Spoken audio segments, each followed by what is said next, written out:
Hey guys, I am going to, if you've never done this activity before and if you've never had the opportunity, if you don't have tinfoil at the house you can use or whatever, this is going to be kind of a video about what I did in class. I said, okay, hey, here's steel bolts. I asked people what they think they're going to sink or float. Of course, a lot of people said, oh, I don't know, but most people said, oh, they'll probably sink because, they're metal bolts, just like rocks.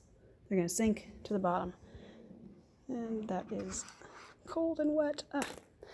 And I said, well, what about something like this plastic cup? Is it going to sink or float? And they'll say, well, it'll probably float until it gets water in it. So I was like, yeah, it does. I mean, it's getting some water in it now. If you push it down, it gets water in it, and then it just keeps going. And yeah, it stands itself up because it's not super deep. And I said, what if I put some of these in here? And I put a bunch in because, like, if I do just one or two, then it gets really off center. It doesn't float straight up. But I can kind of make this float straight up. The more I put in here, the easier it is for it to float straight up. Let's see if I can get some more. There we go.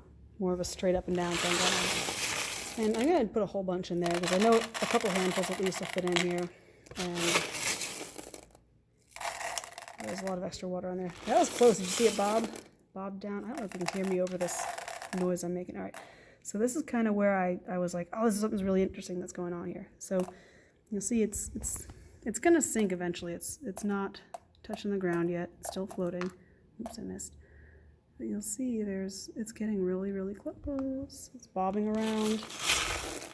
At this point, like, I'm not sure how many more it'll take, but you can sort of see at the edges of it, especially with the reflections, it's bobbing a little bit under the level of the water, and it's curving and giving it some of the surface tension of the water is coming into play here. Like, look how low on my left, our left, it's getting lower and lower. Let me put some on this side so that it brings this side down a bit, evens it out. Look how far, like, under the water level this thing is. I don't know if you can really tell, but it's below the level of the water around it now, which is really cool. And one or two more, and it should break that surface tension. And oh, it's not. I'm always underestimating. There it goes. And it fills up with water. It sinks down to the bottom. So that's one thing I did with everyone. I said, hey, look at that. Isn't that cool? Surface tension. It's not necessarily what we're talking about, but at any point, let me get a couple of these out of here. At any of these points here, like, yeah, there's a lot of metal in here, but I let it go too soon. And it has water. It's got water filling in the gaps around them right now, which is increasing the overall density. There we go. There we go. But like right now, you see the water level on the cup is about to here. You see it? And underneath that and above all those, and between all those steel bolts, there is air, and air is lighter than water. And as long as the amount of air, the ratio of air inside to bolts inside is less than, like, the total density of the entire thing is less than that of the water, it's going to keep floating. At some point when it gets down to here, the maximum volume is reached. Like, I cannot maximize the volume because the cup stops. Like, if it was a taller cup, maybe it would keep floating, but it's maximized. And then once I hit enough bolts over, and its density goes just a little bit more than 1 gram per cubic centimeter, that's when it goes down below, and then all the air gets displaced, and it obviously gets even denser and denser and sinks. So density, try to drain some of these out. I'm making a giant mess, and I'm trying really, really hard not to, like, lean over and drop my phone in there, because that would be bad, because I can't afford another one right now. I made a couple designs. I've seen a lot of boats designed like this. They're just people curved up the edges, and that'll float nicely. Yeah, and that'll float. Several of these bolts will float nicely in there. I had people dropping handfuls in, and then they were like, I don't know how many it's going to hold. And I said, well, drop them in 1 or 2 at a time. Make sure that you're not overloading it instantly, and try not to drop them from a height because that pushes down farther than it needs to be. I need to move this over. There we go. Oh, now the edge is tipped under, and now it's filling up, and now it's going to sink.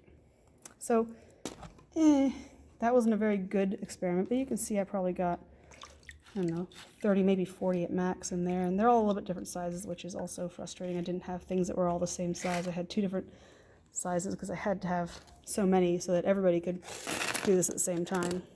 So I saw this style of boat, and I saw this style of boat as well. This is a very flimsy version. I don't know how mine will do. But notice, again, if you saw the density thing I showed earlier, the density thing in Onshape, like that's a large surface area on the bottom of this thing. And if I'm careful, I'm going to put too many in at once. If I'm careful and I like put some around the corners first, if I put them all in the middle like this, it's going to start bending because this is flimsy material. It's going to start bending down in the middle. But if I can spread them out around the edges a little bit and in the corners, and if I can do this slowly, I can probably get several handfuls of bolts if I'm very careful. Maybe even as many as I had in that cup can fit in here. I'm going kind of fast because I don't want to waste your all's time watching it, but you notice it's starting to bend in the middle. It's starting to fold in from side to side here. If I can get it, more of them on the edges there. Maybe I can flatten up. There we go. Yeah, see, now it's bending the other way. So again, this is flimsy material, and this edge is almost in.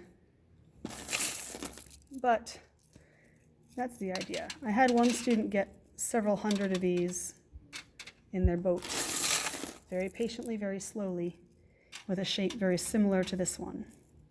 And, you know, given time to redesign, we may have been able to get even more. You notice as I spread it out, it changes whether it's bending or not and what direction. That corner is still really close to being under, so I'm not going to put any more on that edge yet. Let's see. This corner and that corner, these are the ones I want to... Wait. Oh, that's so close. Maybe on this side. Oh, no! Sometimes I do this with even heavier duty aluminum foil, and it's not as flimsy, it doesn't bend as much. But yeah, I got obviously several more in there than I did in the smaller bottomed boat. Alrighty. I hope you guys do have a chance to do this at the house at some point. Try with pennies if you got a bunch of change in the house. If you don't have anything really, really little, I don't know, find something cool to do. Everybody have a good one. I'll talk to y'all soon.